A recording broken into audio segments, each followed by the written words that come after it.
Есть вещи, на которых можно сэкономить, а есть вещи, на которых категорически нельзя экономить. Я считаю, что нельзя экономить на санузле, выбирая сантехнику и керамогранит, на напольном покрытии и на краске. Ну, либо там обои, что у нас будет на стенах, да.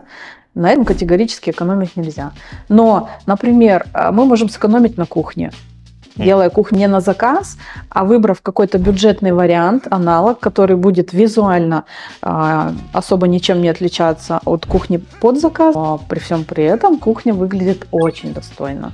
И мне даже собственник сказал: боже мой, где ты ее откопала? Я не знала даже, что модульные кухни бывают такими классными.